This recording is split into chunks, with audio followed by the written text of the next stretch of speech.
Hello સૌ હરિભક્તોને જય સ્વામિનારાયણ।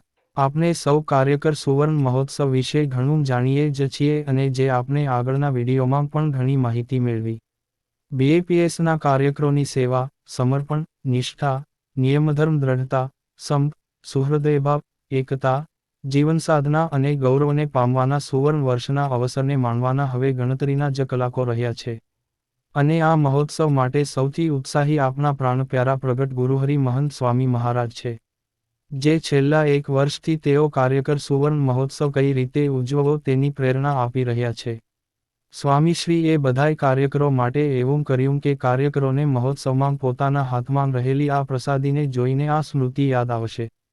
તારીખ 2 ડિસેમ્બર 2024ના દિવસે જ સ્વામીશ્રીએ કાર્યકરો માટે સ્પેશિયલ ફૂડ પેકેટ બનાવ્યું। ચાલો આપને ફોટો સ્મૃતિ દ્વારા જોઈએ। સ્વામીશ્રી કાર્યકર સુવર્ણ મહોત્સવ માટે કાર્યકર્તા માટે ફૂડ પેકેટમાં ઉમેરવા માટે મોતીચૂરના લાડુ તૈયાર કરે છે। સ્વામીશ્રીને અવારનવાર ઠાકોરજી માટે ફૂલના હાર, વાઘાંગ, થાળ માટે મિષ્ટાન બનાવતા દર્શન કર્યા હશે, પણ આ તો કેવા ગુરુ કે પોતાના ભક્તો માટે ચોખા ફોલે, શીરો બનાવે, દૂધપાક બનાવે અને અત્યારે ફૂડ પેકેટ। સ્વામીશ્રીની સાથે મોતીચૂરના લાડુ બનાવવા માટે ઉપસ્થિત તમામ સદ્ગુરુ સંતો પણ આ સેવામાં જોડાયા હતા, જેમાં ઈશ્વરચરણ સ્વામી, વિવેકસાગર સ્વામી, આનંદ સ્વરૂપ સ્વામી અને અન્ય વિદ્વાન સંતોના પણ આપણે દર્શન કરી શકીએ છીએ।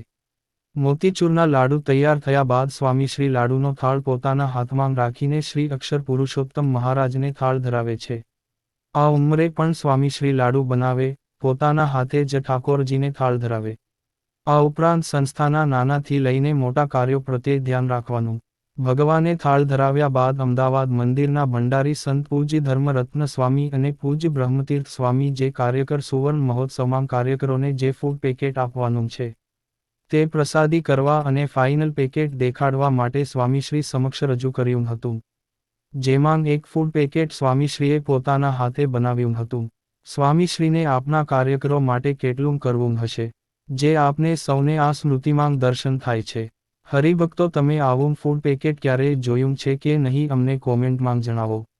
જે આ ફૂડ પેકેટમાં દેખાય તે રીતે મોતીચૂરના લાડુ જે આપને ફોટો સ્મૃતિમાં દર્શન કર્યા, આ ઉપરાંત પિઝા, સમોસા, રજવાડી ખીચડી, પાત્રા, છાશ, પાણી, કનિક 2 પ્રકારના મિષ્ટાન છે, બીજાના તો નામ પણ નહીં ખબર, તમને ખબર હોય તો કોમેન્ટમાં જરૂરથી જણાવજો।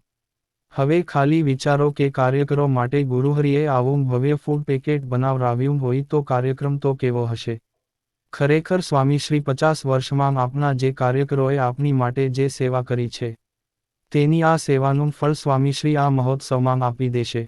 આ મહોત્સવમાંથી તમામ કાર્યકરો જીવનભરની યાદોના કોથળા ભરીને સ્મૃતિ લઈ જશે, એવો આ મહોત્સવ થશે। અંતે સ્વામીશ્રી પોતાના નિજ નિવાસ સ્થાને પધારતી વખતે પૂજ્ય ઈશ્વરચરણ સ્વામી જે ફૂડ પેકેટમાં મોતીચૂરના લાડુ છે તે જ લાડુ સ્વામીશ્રીને જમાડે છે, અને સ્વામીશ્રી પણ પૂજ્ય ઈશ્વરચરણ સ્વામી અને પૂજ્ય વિવેકસાગર સ્વામીની આ મોતીચૂરના લાડુ જમાડે છે। તો હરિભક્તો અને તમામ કાર્યકરો આ અદ્ભુત સ્મૃતિને આપણે બીજા કાર્યકરો સુધી શેર કરીએ જેથી બીજા કાર્યકરોને પણ આ સ્મૃતિ મહોત્સવમાં યાદ આવે અને બીએપીએસ સંસ્થા, ગુરુહરિ મહંત સ્વામી મહારાજ અને કાર્યકર સુવર્ણ મહોત્સવને લગતા તમામ આવા અવનવા લેટેસ્ટ સમાચાર જોવા માટે અમારી યુટ્યુબ ચેનલને સબસ્ક્રાઇબ કરીને બેલ આઇકોન જરૂરથી પ્રેસ કરી દેજો।